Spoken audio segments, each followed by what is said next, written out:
ಹುಬ್ಬಳ್ಳಿಯಲ್ಲಿ ರಾಜ್ಯ ಸರ್ಕಾರ ಅದ್ದೂರಿ ಸಮಾರಂಭವನ್ನು ಆಯೋಜನೆ ಮಾಡಿದೆ. ಇವತ್ತು ಬಡವರಿಗೆ ದಾಖಲೆಯ ಮನೆಗಳ ಹಸ್ತಾಂತರವನ್ನು ಮಾಡಲಾಗುತ್ತೆ. ಖರ್ಗೆ, ಸಿದ್ದರಾಮಯ್ಯ ಸೇರಿದಂತೆ ಗಣ್ಯಾತಿ ಗಣ್ಯರು ಈ ಒಂದು ಸಮಾರಂಭದಲ್ಲಿ ಭಾಗಿಯಾಗಲಿದ್ದಾರೆ. ರಾಜ್ಯದ ವಿವಿಧೆಡೆ 42,345 ಮನೆಗಳು ಲೋಕಾರ್ಪಣೆಯಾಗಲಿವೆ. ಹುಬ್ಬಳ್ಳಿಯ ಮಂಟೂರು ರಸ್ತೆಯಲ್ಲಿ ಬೃಹತ್ ಕಾರ್ಯಕ್ರಮ, ಧಾರವಾಡದಲ್ಲೂ 2,169, ಇನ್ನು ಬೆಂಗಳೂರಿನಲ್ಲಿ 5,731 ಮನೆ ಹಂಚಿಕೆಯನ್ನು ಮಾಡಲಾಗುತ್ತೆ.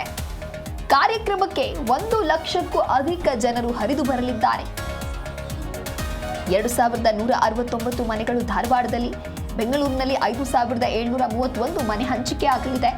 ಫಲಾನುಭವಿಗಳಿಗೆ ಹಕ್ಕುಪತ್ರವನ್ನು ಡಿಸಿಎಂ ಡಿ.ಕೆ. ಶಿವಕುಮಾರ್ ವಿತರಿಸಲಿದ್ದಾರೆ. ಕಾರ್ಯಕ್ರಮಕ್ಕೆ 1 ಲಕ್ಷಕ್ಕೂ ಅಧಿಕ ಜನರು ಸೇರುವಂತ ಸಾಧ್ಯತೆ ಇದೆ. ವಸತಿ ಇಲಾಖೆ ಹಾಗೂ ಕೊಳಗೇರಿ ಅಭಿವೃದ್ಧಿ ಮಂಡಳಿಯಿಂದ ನಿರ್ಮಾಣವಾದಂತ ಸುಸಜ್ಜಿತ ಮನೆಗಳು, ವಾಹನ ನಿಲುಗಡೆಗೆ 6 ಕಡೆ ಸೌಲಭ್ಯವನ್ನು ಮಾಡಲಾಗಿದೆ. ನಗರದಾದ್ಯಂತ ಬಿಗಿ ಪೊಲೀಸ್ ಬಂದೋಬಸ್ತ್ ವಹಿಸಲಾಗಿದೆ. ಇನ್ನು ಬಡವರಿಗಾಗಿ ನಿರ್ಮಾಣವಾದಂತಹ ಮನೆಗಳ ಮಹಾ ಹಂಚಿಕೆಗೆ ಈಗ ಕ್ಷಣಗಣನೆ ಆರಂಭ ಆಗಿದೆ. ಹಾಗಾಗಿ ಹುಬ್ಬಳ್ಳಿಯಲ್ಲಿ ಯಾವ ರೀತಿಯಾಗಿ ಬ್ಯಾನರ್ ಹಾಗೆ ಬಂಟಿಕ್ಸ್ನ ಮೂಲಕವಾಗಿ ಹೇಗೆ ರಾರಾಜಿಸ್ತಾ ಇದೆ ಅನ್ನೋದನ್ನ ನೀವು ಕೂಡ ಗಮನಿಸ್ತಾ ಇರಬಹುದು. ಬಡವರಿಗೆ ದಾಖಲೆಯ ಮನೆಗಳ ಹಸ್ತಾಂತರಕ್ಕೆ ಈಗ ಸಕಲ ತಯಾರಿಯೂ ಆಗಿದೆ.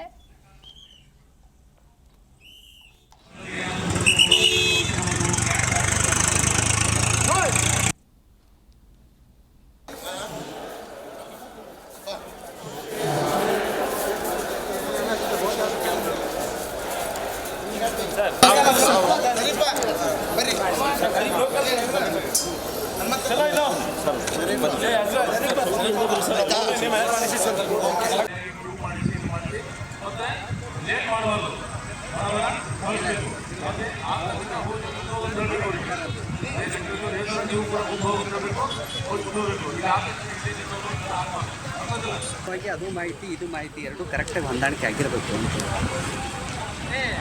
ಹೀಗಾಗಿ ನಮ್ಗೆ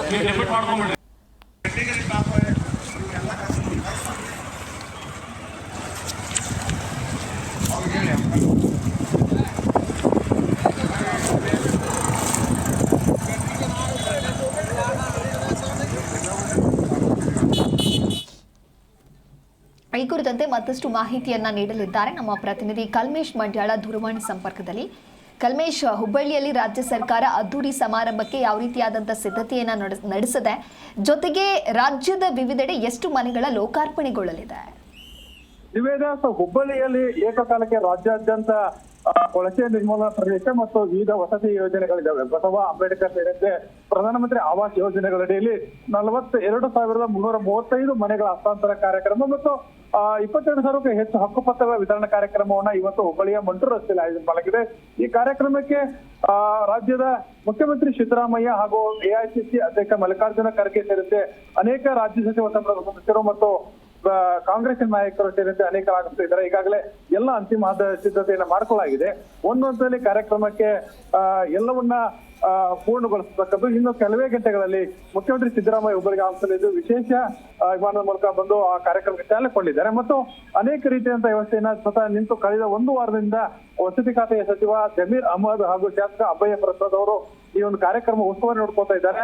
ಎಲ್ಲವನ್ನು ಒಂದು ಅಚ್ಚುಕಟ್ಟಾಗಿದೆ. 2 ಲಕ್ಷಕ್ಕೂ ಅಧಿಕ ಜನ ಬರುವ ನಿರೀಕ್ಷೆ ಎಲ್ಲವನ್ನ ಈಗಾಗಲೇ ವ್ಯವಸ್ಥೆ ಮಾಡ್ತಿರೋದು ಮತ್ತು ಯಾವುದೇ ರೀತಿ ಅಹಿತಕರ ಘಟನೆಗಳು ನಡೆಯುತ್ತೆ ಪೊಲೀಸ್ ಭದ್ರತೆಯನ್ನು ನಿಯೋಜನೆ ಮಾಡ್ತಕ್ಕದ್ದು ಮತ್ತು ವಿವಿಧ ಹಂತಗಳಲ್ಲಿ ರಾಜ್ಯದ 9ಕ್ಕೂ ಹೆಚ್ಚು ಜಿಲ್ಲೆಗಳಿಂದ ಲಕ್ಷ ಜನಗಳ ಕರೆತಕ್ಕದ್ದು ಮತ್ತು ರಾಜ್ಯದ ವಿವಿಧಗಳಿಂದ ಫಲಾನುಭವಿಗಳು ಬರ್ತಕ್ಕಂಥ ವ್ಯವಸ್ಥೆಯನ್ನ ಈಗಾಗಲೇ ರಾಜ್ಯ ಸರ್ಕಾರ ಮತ್ತು ವಸತಿ ಇಲಾಖೆ ಮಾಡ್ತಿರೋದು. Divya, okay, thank you Kalmesh ನಿಮ್ಮೆಲ್ಲ ಮಾಹಿತಿಗಾಗಿ. ಹೀಗಾಗಿ ನಮ್ಗೆ